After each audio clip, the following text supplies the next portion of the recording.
It takes a lot of discipline for me to be sitting in this chair as much as I have been lately. But again, like when I see Misha there all the time, when I see other people that are consistently on the live dials, that helps me so much. It really does. And it's just that accountability piece. Like if I know, honestly, when I get up, like if I know Misha's going to be there, I need to be there too. When I know Albert's going to be there, I need to be there too. I can black out my screen all I want, but then everybody knows I'm not there. That's why my screen's on. It's not like, hey, good job, man, you're working. That's how I hold myself accountable. And through the phone sales, I'm telling you, I've talked to way more people than I ever would if I just kept being stubborn with the in-home. Because with the in-home, I'm telling you, I plateaued. I wasn't growing.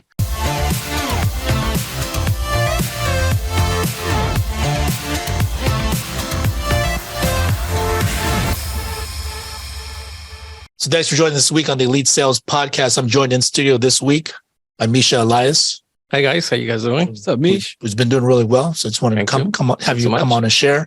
We have co-host John Bacaron. How's it going? FFL Elite Syndicate. And we got Yoel Ainalam behind the scenes engineering the show. Was good. He gave you behind the scenes peace sign. Today, what we're going to be talking about, we're actually going to be talking about trying out new things.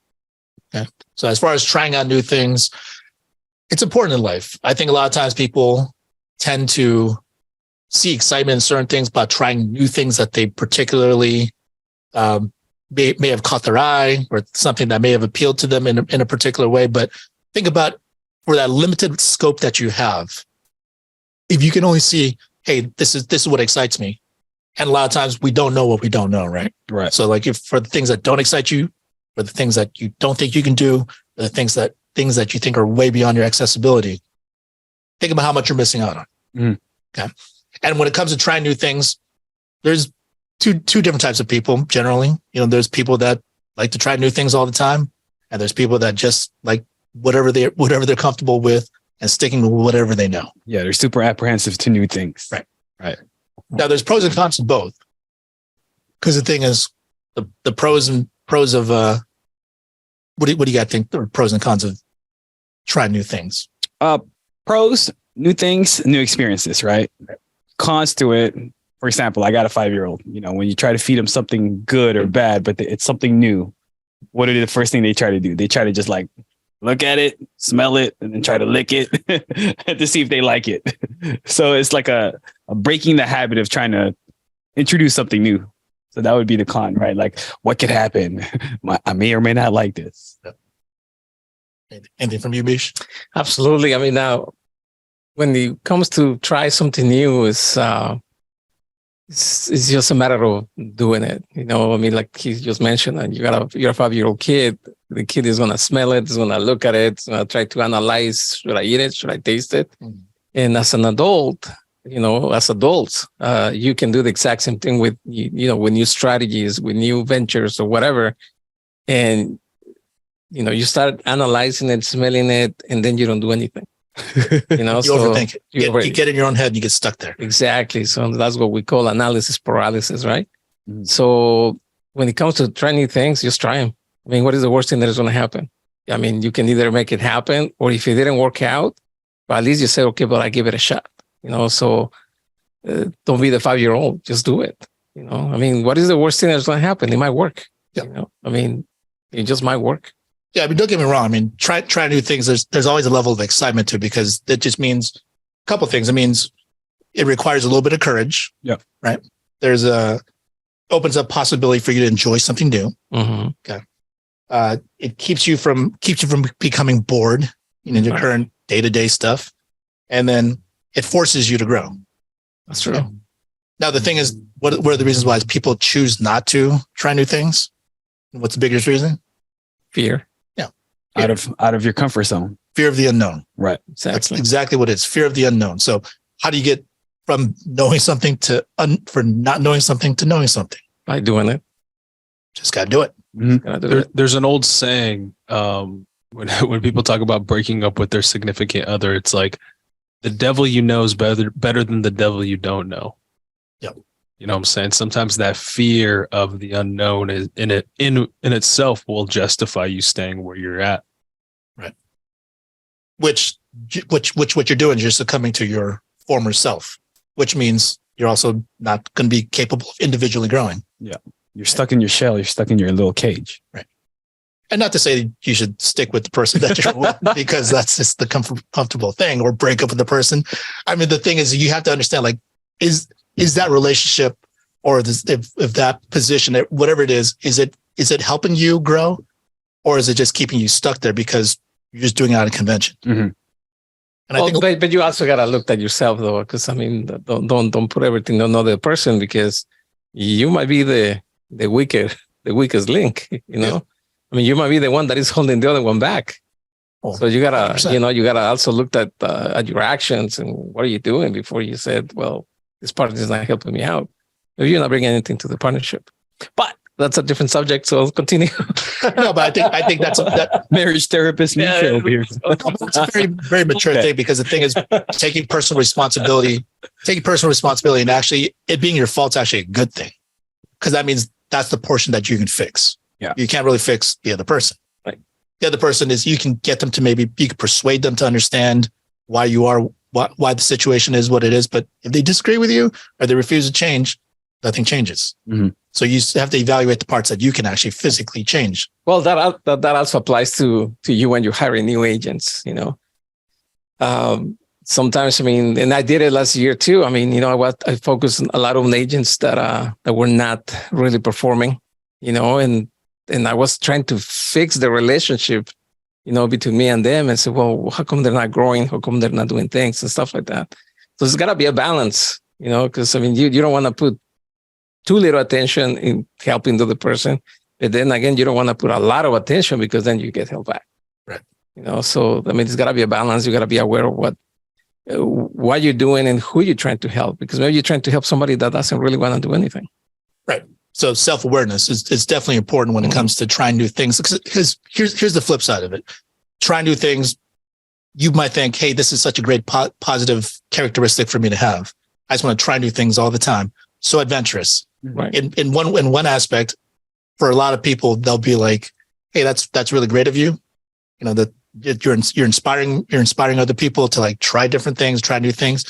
However, the thing is, the self-awareness part that you may lack, and this is something for all of us to personally evaluate.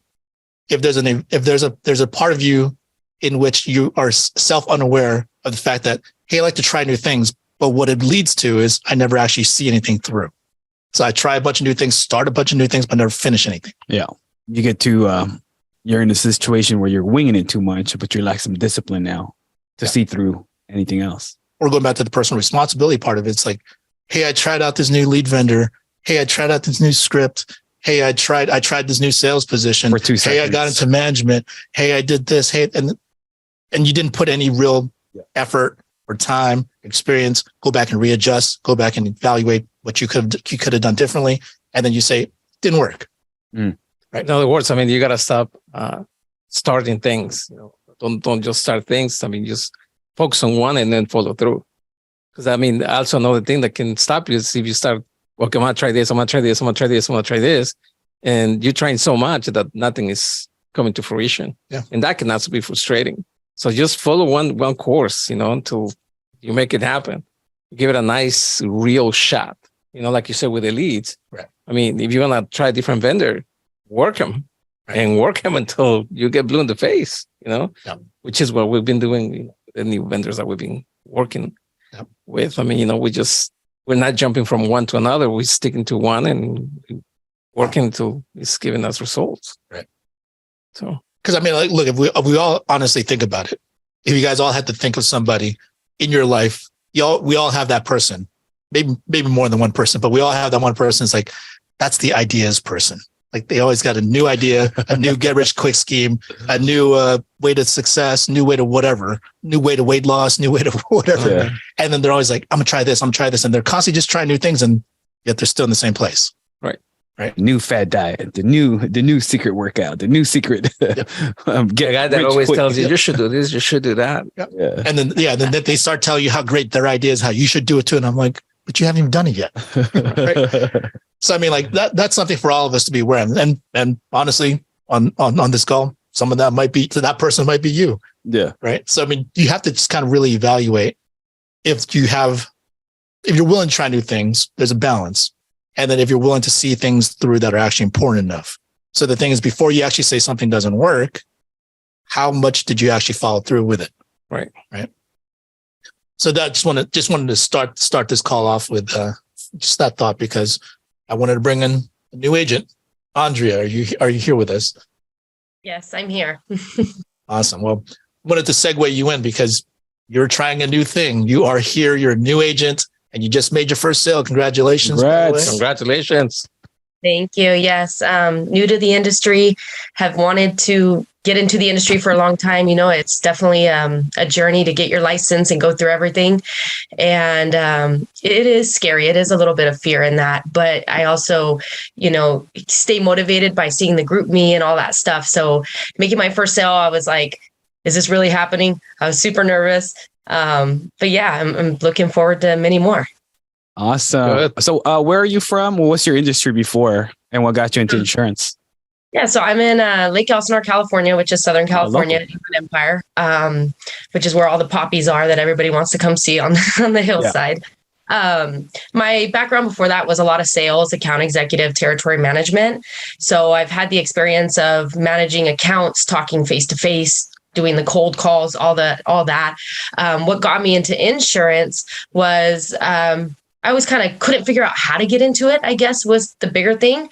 And my dad had passed away in September, didn't have life insurance. I took out a policy when I was quite younger, and he passed away from something terminal. And so towards the end, I'm trying to scurry, hey, we need something to help, pay for your expenses. And unfortunately, I got dumped with everything. And, I want to be able to help families and educate them in the way that my family wasn't, so to speak, and it was to the point where I had a sibling, and when she found out there was no life insurance, she's like, oh, not helping.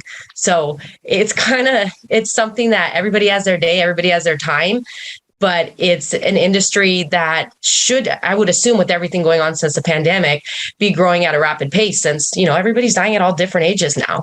It's not just something for the older. And so I noticed that throughout the last few years, policies have even changed. The way you get a term policy or a whole life policy has changed. So I'm very fascinated and excited to see what the future has to hold for me. I'm very happy I found you guys because I think the challenging part right now is knowing the products. So I'm always up Albert's ear. I'm like, what do I do for this? What do I do for that? But the group me helps a lot with that. Yeah. Well, thank you for sharing your personal story. We sorry for your loss, and thank you for sharing. But as far as getting started, I mean, it wasn't the smoothest start. Just to be perfectly frank, and I got to take some personal responsibility for that, because Andrea works directly with me. But the thing is, I haven't been as available as I would like to be, because number one, convention happened. So we were gone for a week. So then because when she came in, I told her, yeah, it's gonna be fun. So what's gonna happen is we're gonna get on live dials. You're gonna watch me dial. We're gonna be working together, on the Zoom call. And then convention happened. My knee injury happened. Then I got my stomach flu that I've had for a week. So I've been out of commission for two and a half weeks. Yeah. So I haven't been the most available. So which I appreciate you being so steadfast and continue to work and continue to be diligent about working yourself. And I have been trying to be available for you, at least when you reach out and ask questions. But yeah, so the thing is, here's also the thing. I mean, it's never supposed to be ideal. We all have our plans on how we expect things to work out. When we try something new, you gotta be prepared in case the plan doesn't go according to plan. So you still continue to push forward. How did that experience go for you? I think it goes good. It's gone well. I work my leads to the point where I don't cross them off until I actually speak with someone. Nice. Good. So I will call at different times of the day, not necessarily the same number in the morning and the evening, but say yesterday I called them in the morning. Today I'm going to call them in the evening. It's been working pretty well for me to have some set appointments.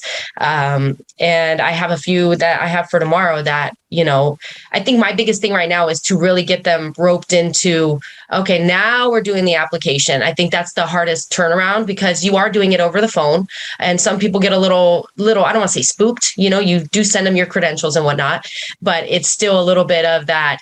Yeah, you're giving me all this important information, personal information. I'm a legit person. I have a code of ethics I have to follow. So I think that in itself it's just a little tricky part that I'm going to overcome here very soon. Well, something that I want to add is the fact that Albert hasn't been able or available to help you out. It actually push you to start finding the solutions on your own. So, and that's super important because, sometimes, I've been doing this for a couple of years and sometimes I still need help. And when you don't find the people that can help you out, you just got to find the solution. So, you got to be resilient. You got to be persistent in order to continue growing. So, good job for not giving up like a lot of people do within the first couple of weeks when they said, I don't know what to do. My app plan is not helping me. I got to go find a job. Yeah. You know what I mean? They're stuck. They freeze. Yeah. So good job. Just keep going, pushing through. That's really good. That's an excellent point. Yeah. I think, because I have felt guilty about not being able to physically be on and working. I try to be available to everyone that reaches out. So if you guys have reached out, you probably you may not even known. But the thing is, I've just been out of commission, so I haven't been able to physically get on myself. But the thing is, I have noticed that. And Andrea, I give you much credit for that, because for a lot of agents that need some help, if they see like, oh, hey, my upline or this person I'm working with, they're not available to work, I guess I'll just have to take it off until they're able to work. I'll work next week. Right. And then eventually they fall. We're not on the same financial position. So like if they fall behind, then there's like, now I got to go look for another job. Right. Or maybe this is what it's cracked up to be. So yeah. So kudos to you. Yeah, good job. That was really good. You really have good initiative on that, and it comes from your previous sales experience. You just mentioned you do cold calls, so you know exactly how the game works. We just got to get in front of the clients, contact them as much as you can. You're not bothering them, you're servicing them, and if you have that mentality, you're bound to find these clients that are looking for your services. Yeah, and it's timing. I find when the people don't want to talk during the week, I make that Saturday call. I take a few hours, make that block, to, if you're working during the week, you ain't working on the weekend. So you're going to answer and pick up at some point. You have to. Plus, the activity that you put in, the habits that you are creating, those are going to be passed to the people that you're going to be hiring later. Because when they come and tell you, oh, my nails hurt, I can't work, you're going to go, come on, give me a break. I went through the exact same thing and I made it happen. You know what I mean? I'm saying that because a lot of people, sometimes they give you the crazy excuses, oh, my hair hurts. So, like they're throwing up. Are you calling me out? My knee hurt. My knee hurts. Well, no, I wasn't calling you out, but that's what happens. You work so hard, you start developing the habits, you go through the obstacles and you continue pushing through. And then when somebody shows up and, and tells you, well, I can do this, I can do that. You go like, what do you mean? Just got to continue pushing through, So again, kudos to you, because you're not only pushing through, you actually develop the habits that you're going to be teaching to somebody else. Right. Good job. Thank you. Well, before we get to your first sale, leading up to that, it did take you a little bit of time. And the thing is, you mentioned you were sick for a little bit too. Because I remember I reached out to you and I'm like, hey, I'm really sorry. I haven't been able to get on. I've been dealing with this and that or whatever. And you're like, oh, that's okay. I've been sick too. I haven't been able to work the entire time, but you have been working some of the time. So leading up to that first sale, you could be totally honest here. Did you ever hit a point which you thought this isn't going to work?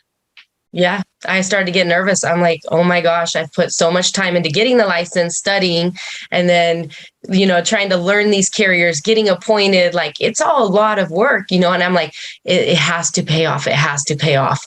And I think the big motivator that kept me going, though, to be honest, is that GroupMe, seeing everybody's, sales. It's like, okay, if they're doing it, I can do it. And I see everybody on the live dials, my screen may be blacked out, but it's definitely the motivator there, because you don't feel like you're doing it alone. And it's the same thing when I used to be out on the streets knocking on doors. You get super motivated. People are rude, So it's just, you got to work, you got to put in the time, and that time will turn over the result. It's just a law of probability. It has to work. And it does work. And all you got to do is just, you got to have fun with it. You got to go through the nose and, have fun with it. Yesterday I had a call. Was it yesterday? Oh yeah, yesterday. And the guy didn't want to talk to me. And we stayed on the phone for 18 minutes. And I was just overcoming his objections. And we were laughing. I was laughing. I was like, just, Jason was having a good time with it. And we were having a good time and stuff like that. No. It wasn't going to go there, because the guy started talking about religion and stuff like that. But point is that, I mean, you just gotta have fun with it. You know, I mean, you're gonna get the yeses, but you gotta put yourself through the nose first and all that. And as long as you have fun and, you know, just keep on pushing through, I mean, the results show up. They always do. Yeah. That guy started talking about religion. I'm like, oh, Misha's favorite. This is going to turn out great. But anyway, back to you, Andrea. Yeah, let's not talk about religion. So prior to making your first sale, I mean, I told you this is the plan. We're gonna get you familiar with the script, make sure you get contracted with everybody, and then get through the boot camp, and then once you're done with all that, you can hop on the live dials and listen to people. Now, you actually listen to me butcher a bunch of them. You listen to me stumble through a bunch and just sloppily get through some of them. You also heard me made a couple sales, right? Yeah. Okay. So how did that help in terms of the learning curve and the learning process for you? I think it helped a lot. The script is great. I've tweaked it and made it my own now. I think that is the easy part. The hard part is when you get to the application, as I learned. And I was so nervous during that first sale because I didn't know what to expect. Right. You know, even though I've done some of the training with the carriers, you know, gone on to their, I guess, Zoom, so to speak. That I think was the more nerve-wracking part because I don't want it to lose the person in that sales cycle or in that process right there. And the script's the easy part for sure. The opening, the contacting, the getting them to engage. It's the then transitioning and then walking through it and closing it. That's the tough part. Well, that's where the adrenaline happens, right? That's when you get all excited, like, oh my God, I gotta do this fast. I don't want to get you hang up. Well, I feel like that part shifts for you. Now, a lot of new agents, they're afraid to get started with dialing because they start thinking about like, what if the client says this? What if the client hangs up on me? What if the clients mean? Did you ever have any of that? Yeah. How'd you get over it? Don't take it personally. And if I see, you got to be able to sense though too, if they're getting a little squirrely, you know, it's more like, okay, well, let me schedule a follow-up and then really dial them into a time and a date instead of just assuming you could call them the next day.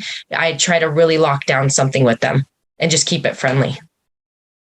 So now the script part and the dialing, that part's easy for you. It's just more about not even the closing part, just doing getting through the application.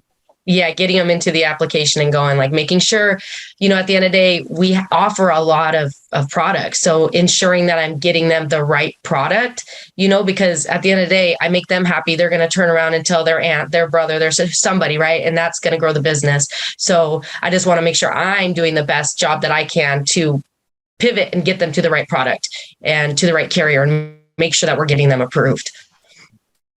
Which carrier did you use, by the way? Americo. Nice. Nice. And then you did the text signature? Yes. Was there any issues? Was there any hangups? How would you say, how many minutes did you spend on that application? Probably 15 to 20. And he was able, I think if he wasn't able to access his email, it would have been an issue, but he was able to, it sent the verification codes to the email. So I was lucky enough. I had someone young enough that understood technology. I don't know as we work with older people, if that'll be an issue. I'll wait and see as I come across that. Well, I mean, if you guys just saw the announcement, America is coming out with the text verification for the term HMS term product as well. So okay, soon cool. Soon to no longer be an issue for that. But either way, you still got through it. Yeah.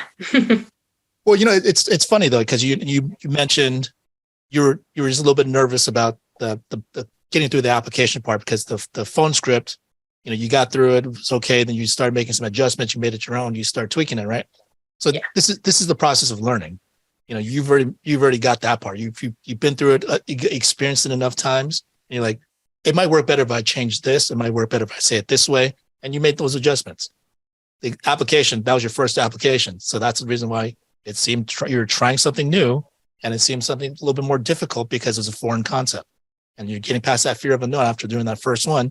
Next time you're better prepared to know what to expect. So don't you feel like next time you'll be a lot more confident about it? Yeah, with Americo now, all the other ones now, I still have those nerves. Which that's going to be normal, but you'll get through those too. I remember the exciting part about Andrea. She called me after she finished her sale, and she was like, "Hey, I made my first sale," and I'm like, "This is my favorite part about this business." Yeah, right. To get a new agent to go from not having made a sale to making the first sale, it's like it's exciting, genuinely. Yeah. When did you make the sale? Today or Wednesday. yesterday? Wednesday. Wednesday. So you should be seeing it tomorrow. Yep.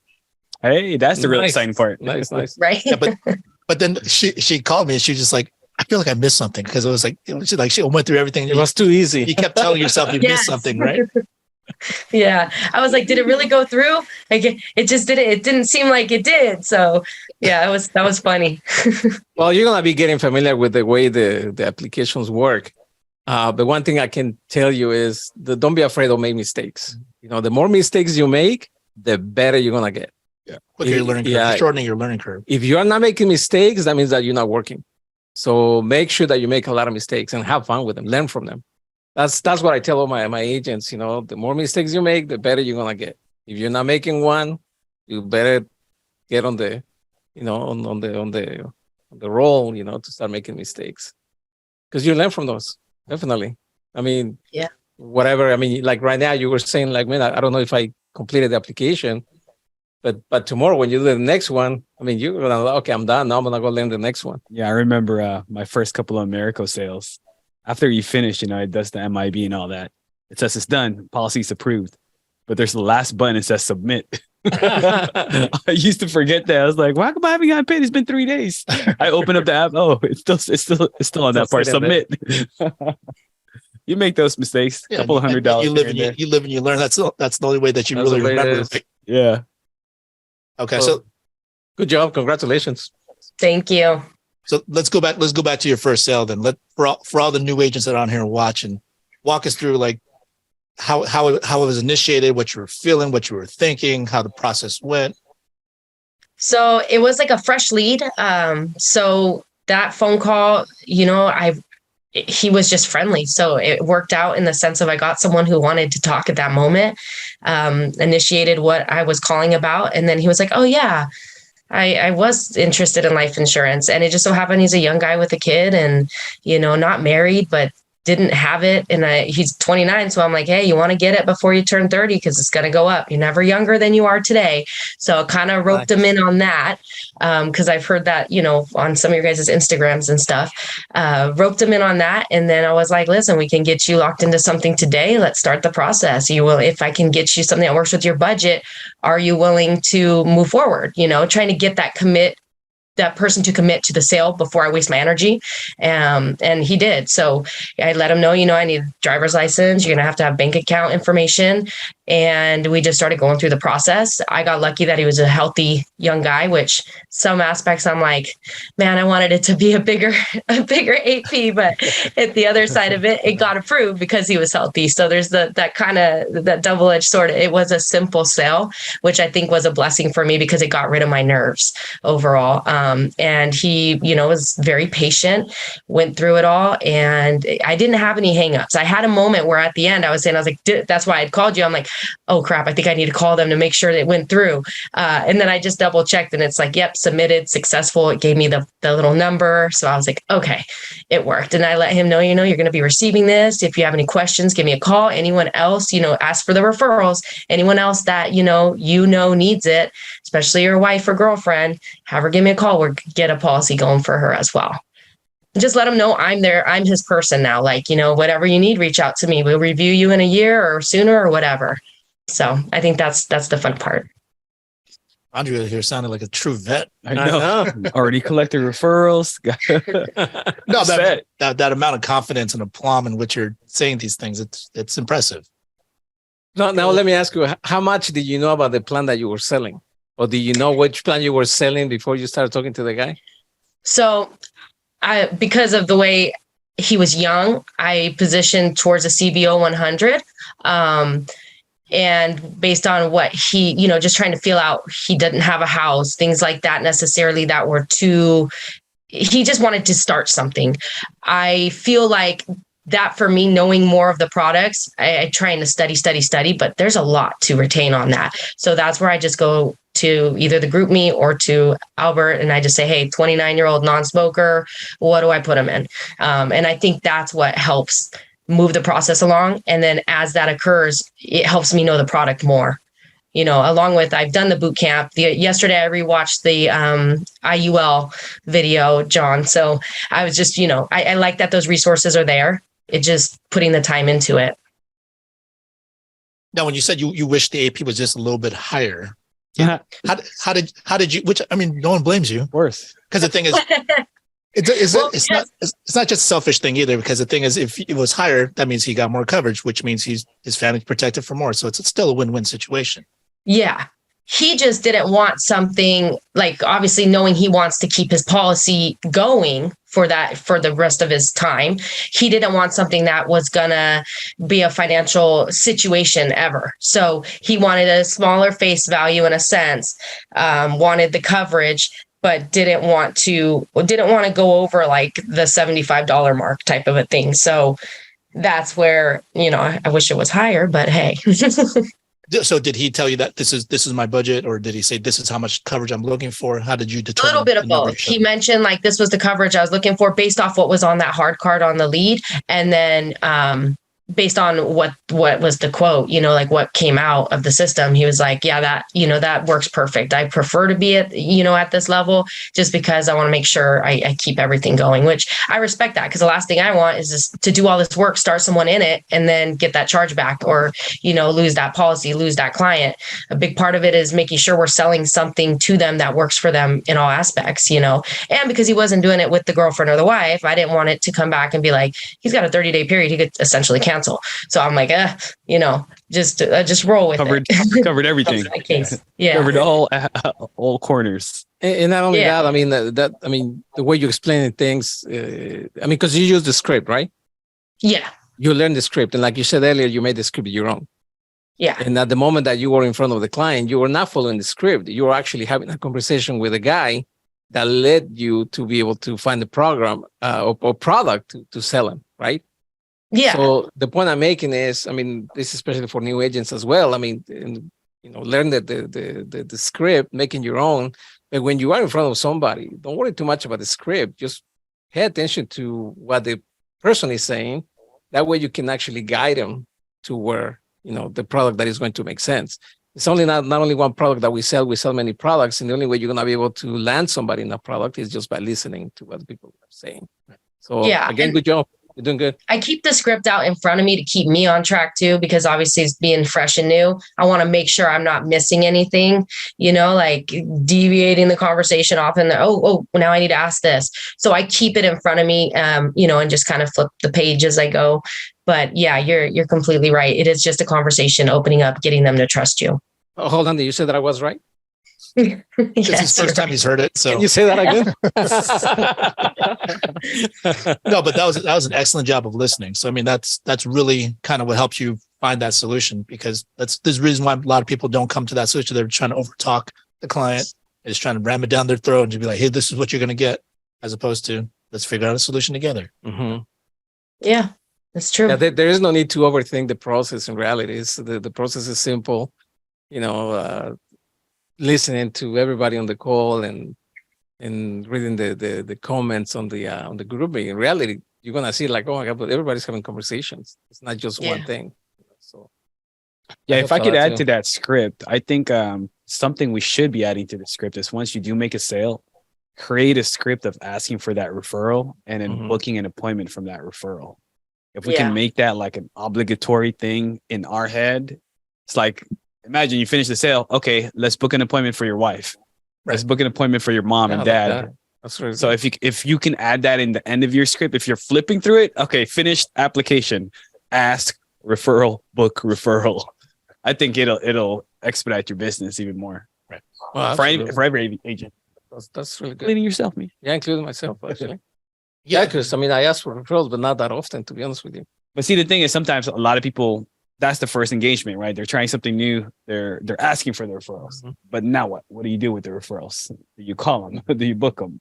Can you book it with the client on you? Right. That'll be a lot easier. Right. Yeah, and that's a good point about asking for referrals, because a lot of times we may ask, but we ask a very open-ended referrals to be like, hey, do you know anyone else that could use this? And they'll be like, it's too broad for them. It's too wide open. They'll be like, no, not anyone at the time. Even if they meant to give you somebody. But then, like in John's situation, if you said the wife or the girlfriend wasn't there, like, hey, does your wife or girlfriend have life insurance? Mm-hmm. Does she have any coverage? Okay, what time's a good time to call her? Yeah. So then if you do that, there goes your increased AP amount. I know. you wish for a small sale, but there, next thing you know, you got the wife, you got the parents, the wife's parents, wife's sister, siblings. Right. It can expand your business right there off of one lead. And it's like, you guys know me as a big playboy, so it's like it's like when you're asking a girl out, you don't say, hey, will you go out on a date with me? It's almost like, hey, let's go on a date. Like, what are you doing, this Friday? You know what I'm saying? There's some game for y'all. So take notes on that. Free game from UL. So slick. But going back to your thing, your concern about wishing you had a higher AP. Here's actually what I would have done now that I heard the entire scenario. So the thing is, if you have an idea, general idea, the guy wants to spend about this much, he's looking for this much coverage, I would actually just show multiple options. Yeah. And I would start with that as a minimum baseline, right? So then I would be like, all right, well, since this is what you said, here's what we can show you. Here's how much it is. Here's how much coverage you'll be getting. And that this is the starter package. Right.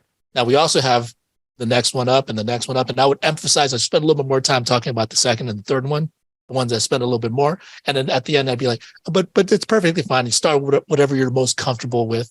And then your goal is to try to get them to hit the middle one. Mm-hmm. You're going to show a lot of value in the top one. You almost want them to be like, oh, well, that's way too expensive, right? It's not really my budget right now. And maybe I'll just fall back onto the second one, because the thing is, their eyes get big. Everyone wants the biggest one, and then they realize they got to be reasonable. Let's get the middle one. Yeah. Right. And then for me, sometimes what I do is just to gain the control. If they told you it's $75, my minimum would be like 77.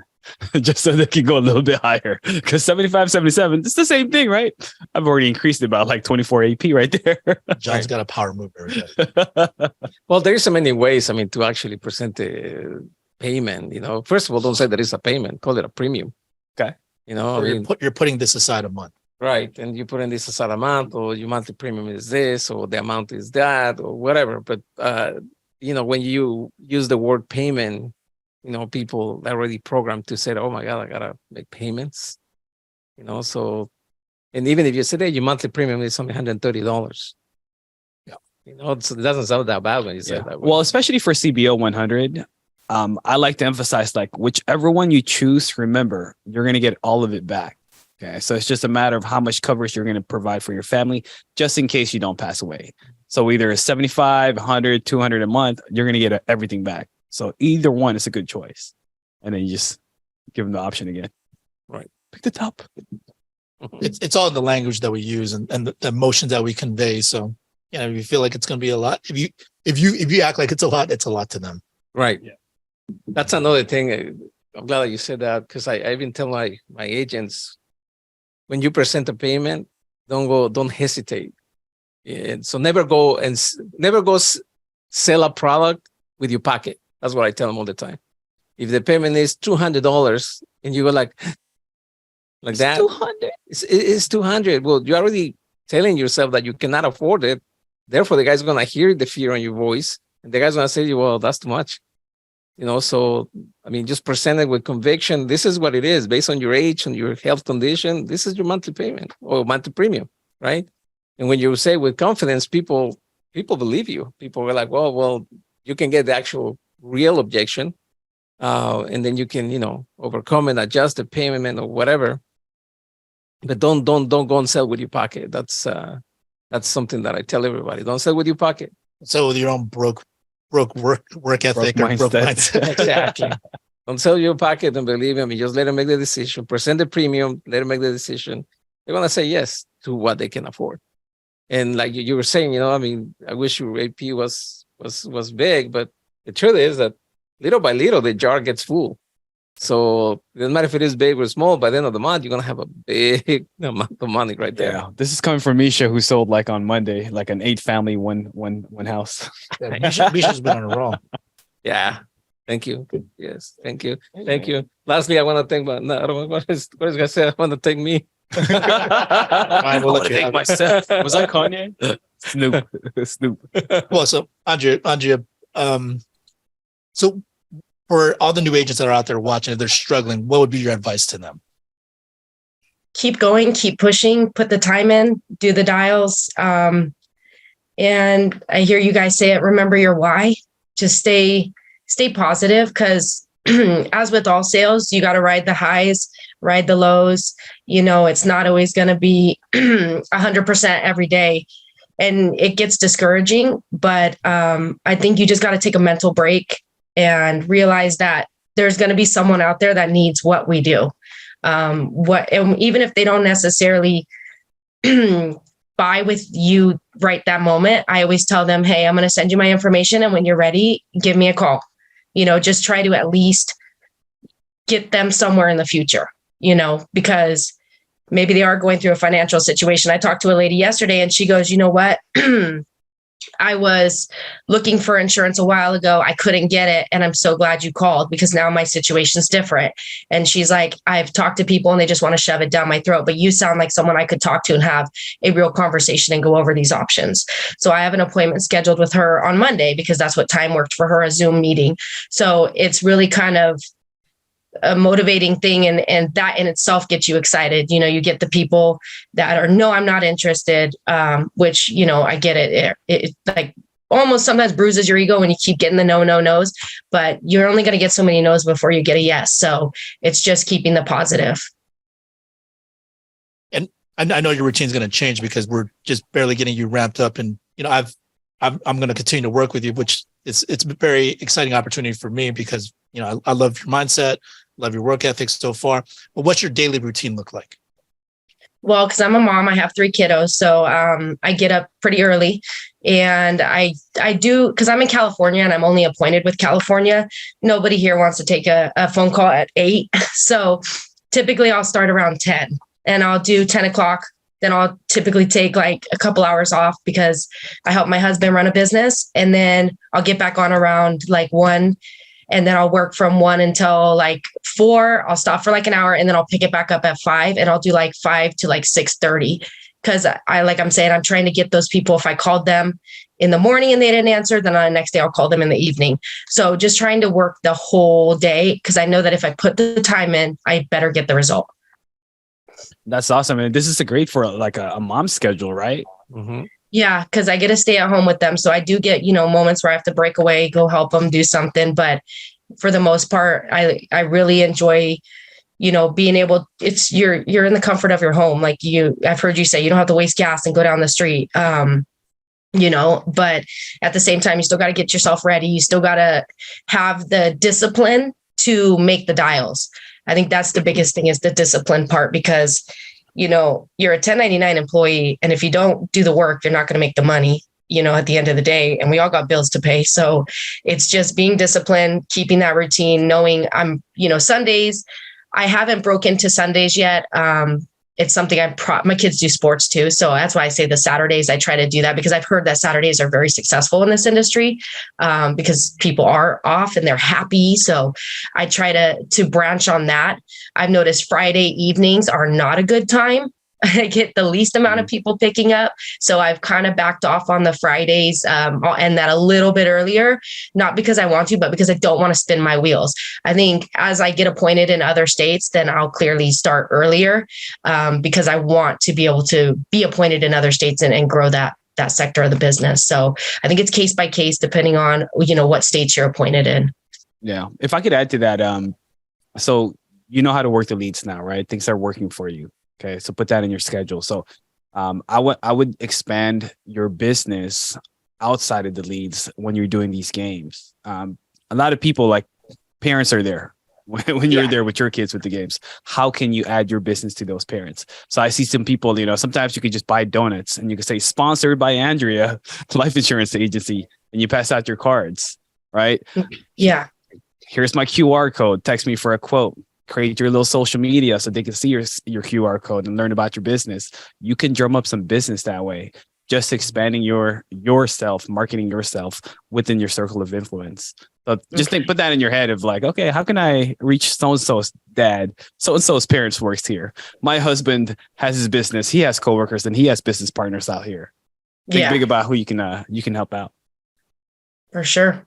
Yeah, why would they want to help someone on their kids' team, right? Yeah, right. Keep it in the community. Next thing you know, you're buying them uniforms or something. Sean Mike did that. I mean, he recruited that way too. There's tons of way to market your business, but that's a really good tip.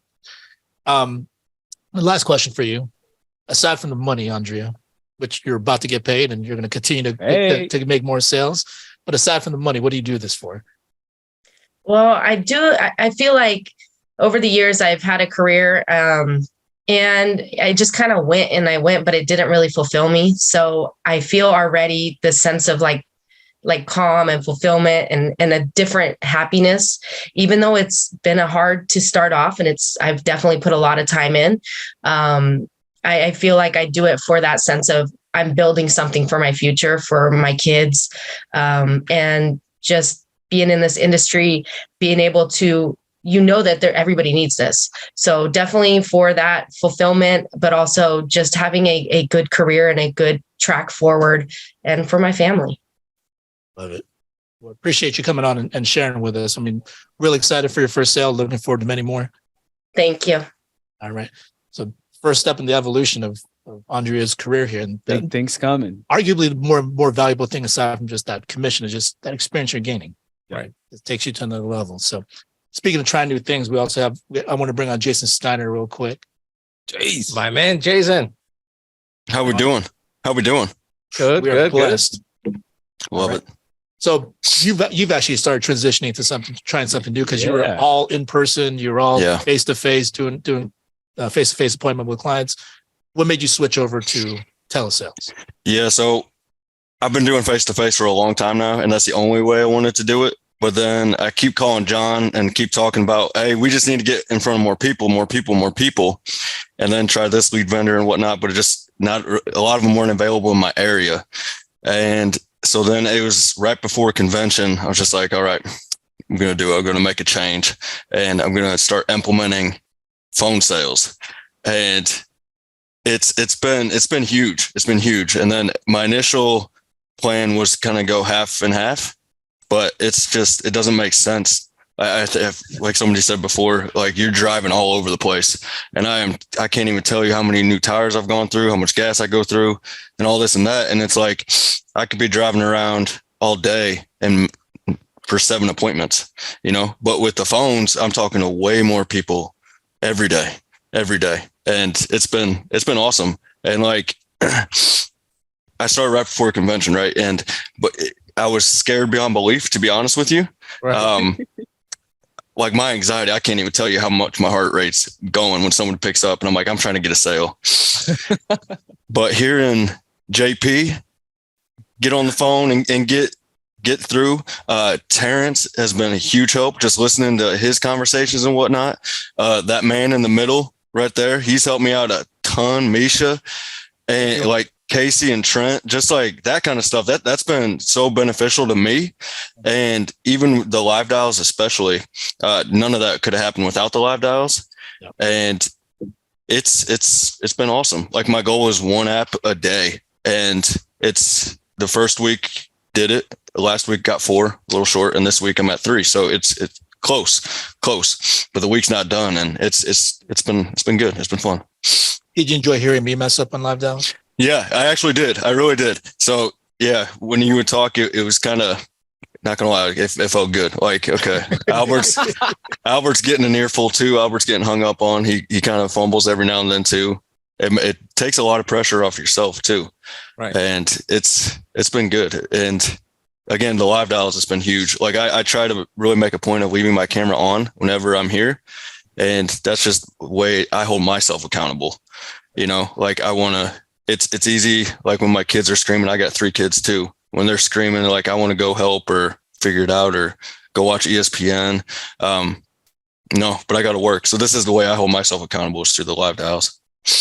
Good. I always ask that question if people like hearing me mess up, because number one, I think it's funny. Yeah. But also, I mean, like, I think this is the misnomer that most people get when they first get on live dials. They're like, I don't want to unmute myself, or I don't want to turn on my camera because what if I mess up?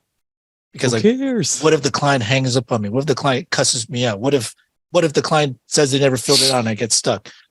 It happens to all of us. It happens to me all the time. So like for me, and I don't feel any kind of way about it, because like I just get off the phone and I laugh and I joke about it, because I'm just like, I'm not expecting to be perfect in the situation. Yeah.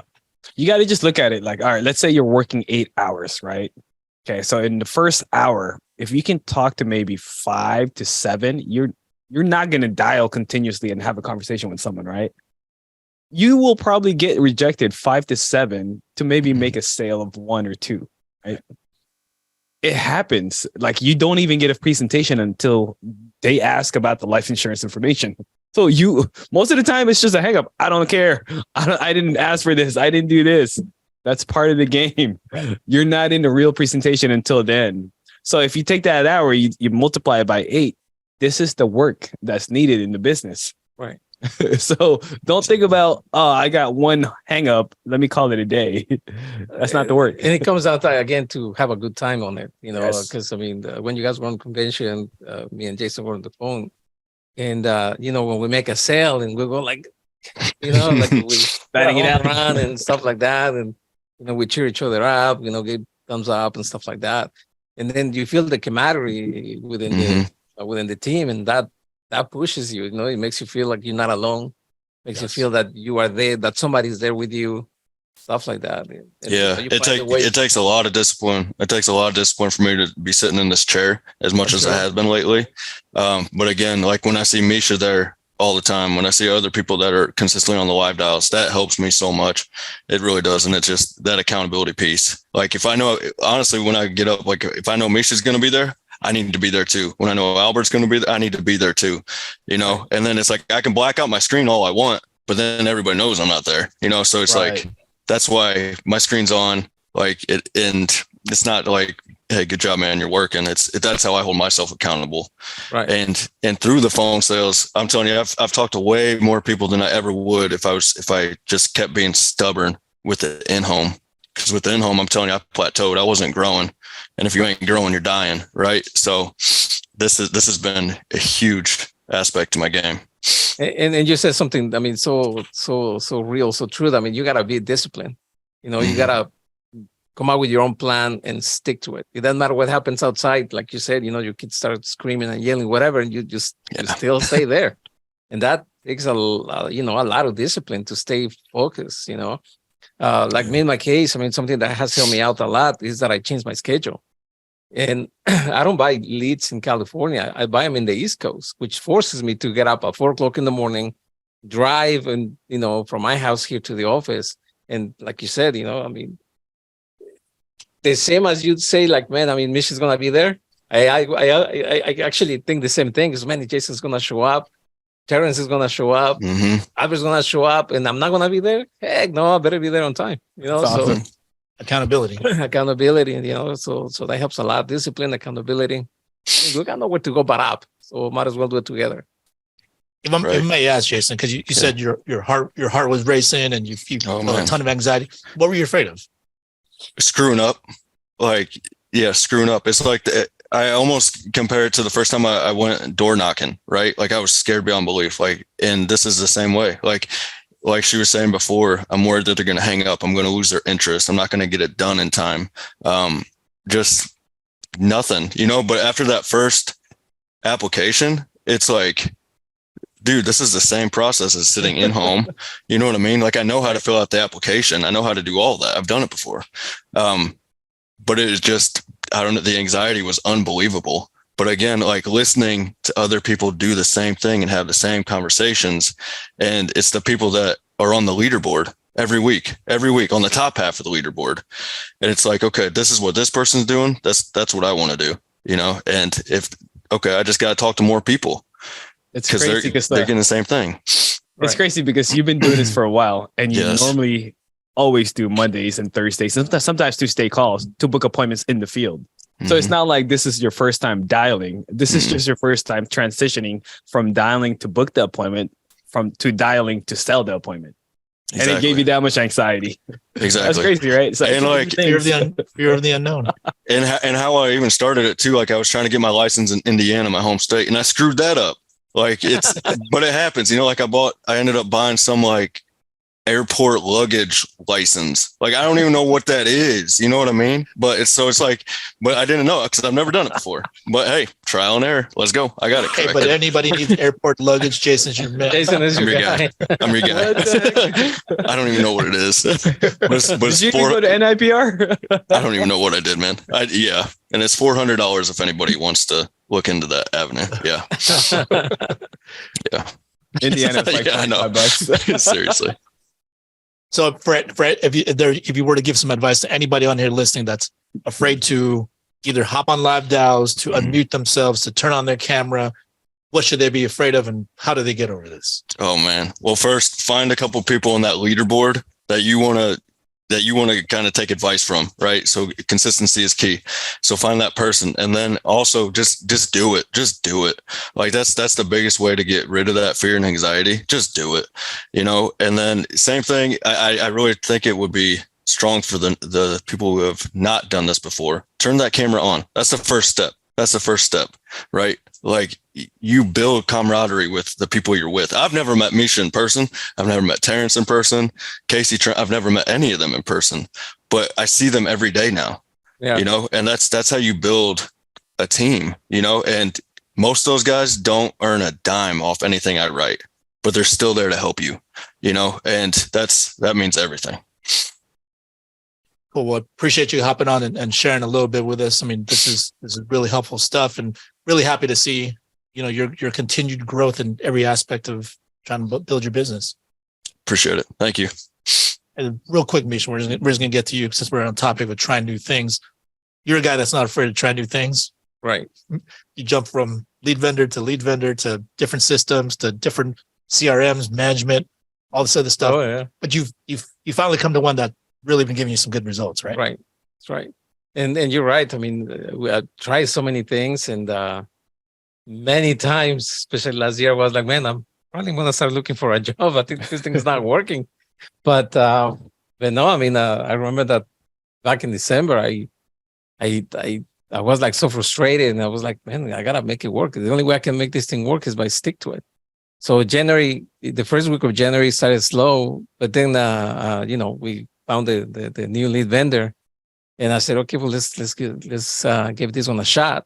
I didn't think about it. I mean, you told me about it, and I just did it, bought the leads and stuff like that, and started dialing, and results started happening. And along with changing my schedule, now I work longer hours. I mean, before I was working probably like, I don't know, 7-8 hours, and I was thinking like, oh man, I work full time. Now I do 13 hours a day. So, Nice. I'm here at 5:30 in the morning, and I don't leave until 6:30. And when I go home, I'm tired, but man, I'm like, man, I made another sale today. So, we're back to what we talk about. I mean, one, you got to stop being afraid of trying new things. I mean, something's going to work. If you work it, it's going to work, right? If you just want to say you're going to do it, but you don't do it, of course it's not going to work.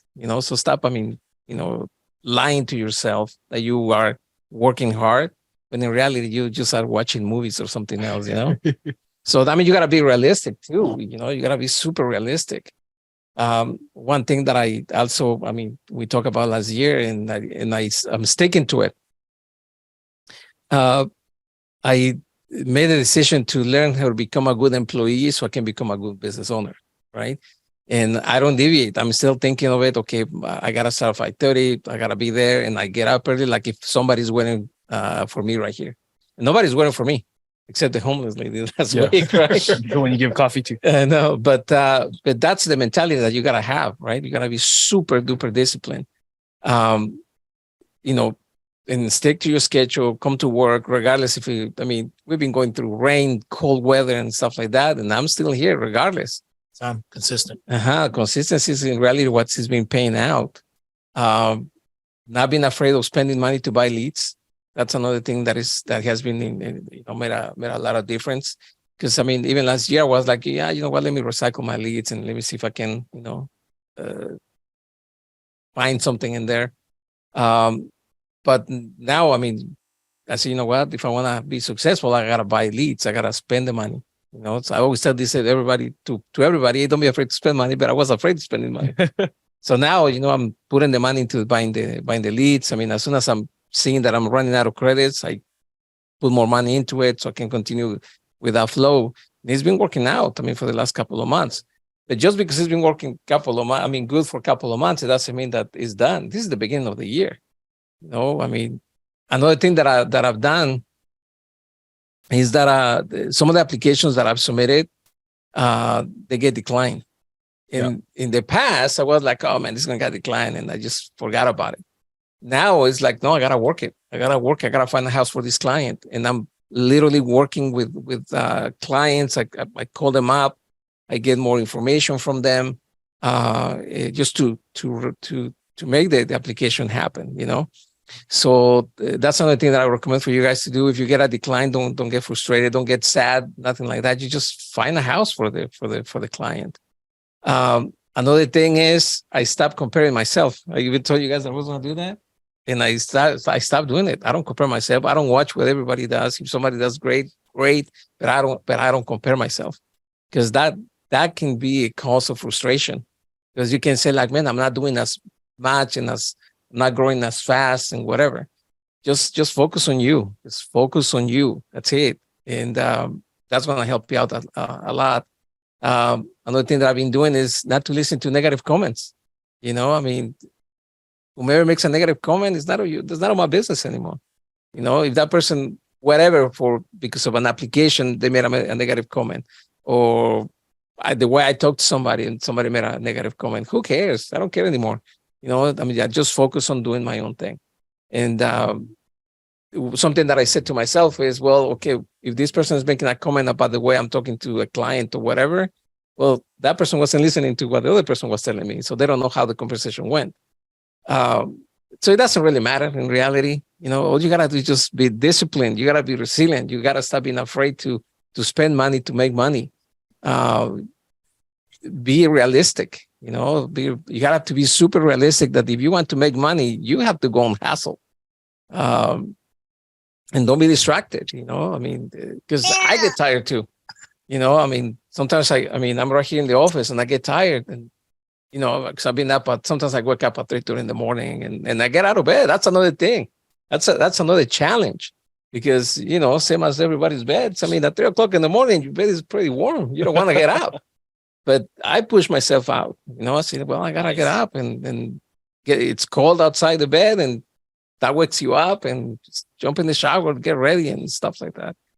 Go ahead. Well, real quick on the negative comment thing. I mean, we're all going to hear negativity around us all the time. And Right. this is why it's so vitally important for you to participate in these live DAOs and get into these communities, because of the fact is, when negative stuff happens, and which it will happen, like the thing is, if you're with a group, you make a joke, everyone laughs, everyone moves on. You forget about You forget about it because everyone's in it together. Everyone's dealing with the same thing. Yeah. So they're laughing because they're like, oh, I recognize that because I've been through that. That happened too. Yeah, absolutely. Where if you did this on your own, if you just have this negativity come towards you, you can't release it, because you can't. If you make a joke, no one's around. Yeah, it eats at you. It eats at you. You just sit, you stew on it. Continues to like eat away at you. Continues to just continue to marinate and build up. Yeah, exactly. So, I mean, you don't want that to happen. That's a big part of And the importance. another thing, I mean, when it comes to discipline and the negative comments, when I was not dialing, before we got into the call,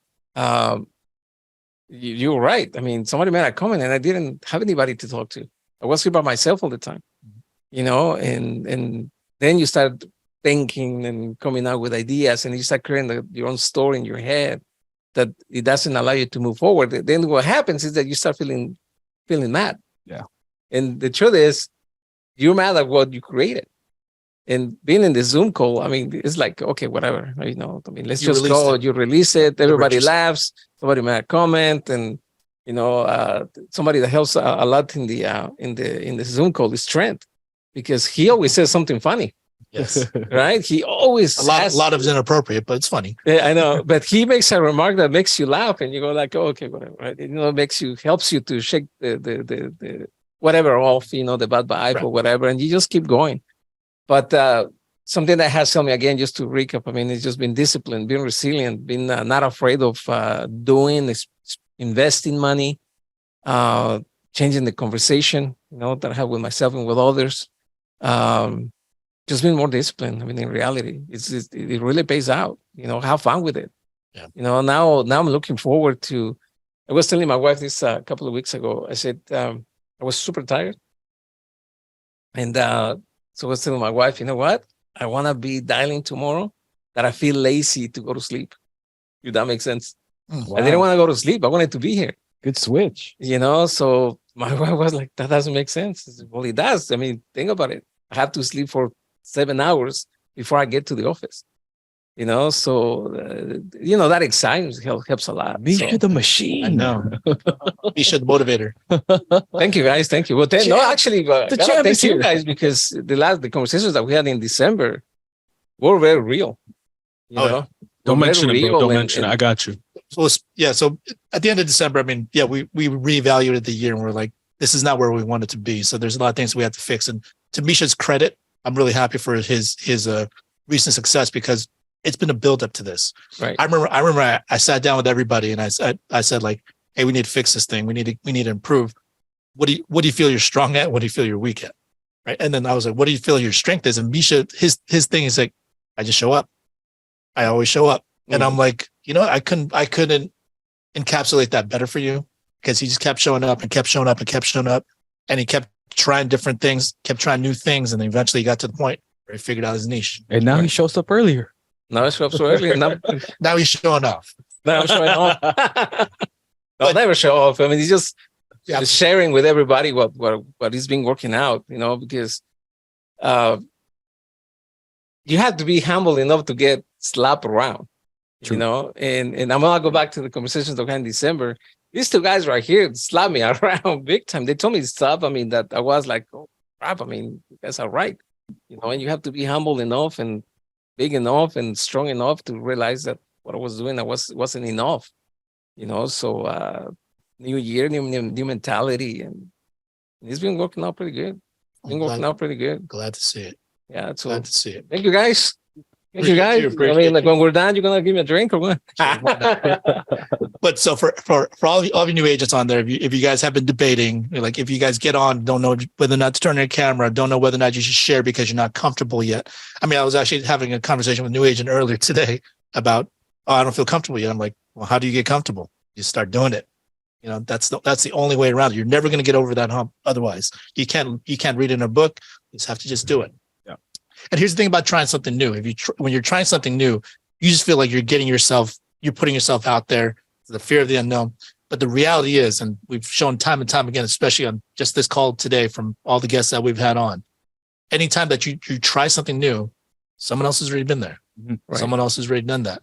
So what it actually does, it actually brings you closer to all the other people. So you'll realize you're never alone.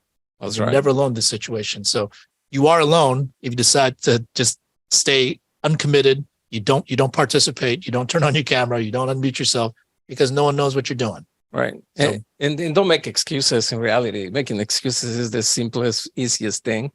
Just keep in mind, either you make excuses or you make money, but you can never do both at the same time. That's important. So if you're going to make an excuse because you're going to turn the camera off because I don't have the experience, well, turn it on so you can gain So the you can get experience. Learn how to be comfortable with the uncomfortable. Push yourself out there. And in reality, you got nowhere to go, but up. And you're gonna get better. Every time. The Zoom call in reality helps us out, because It helps everyone out. everybody, Yeah, it's a good everybody, support. because you get to listen to somebody else and you picked a little line. Okay, I want to use that, and it works. It really works. Or when I get hung up, I want to have as good of a sense of humor as this person or whatever. It's Right. Yeah. like Not little to stuff take it like too that. personal. Yeah. Yeah. We're all human. We're all, you recognize everyone's going through the same thing. So I appreciate everyone that came on. Andrea, Jason, Misha, John, Yoel, everyone that came on and shared. That was really great stuff. This is all encouragement for you guys to go out and try something new. Go and try something new, stick with it, see it all the way through first before you try something else new. But just recognize you're not alone. Let's continue to go out there and serve the community, help each other out. Let's, even when you're down, reach out and ask for help. Right. So let's go out there and be elite, guys. Appreciate y'all. Bye, guys. Later.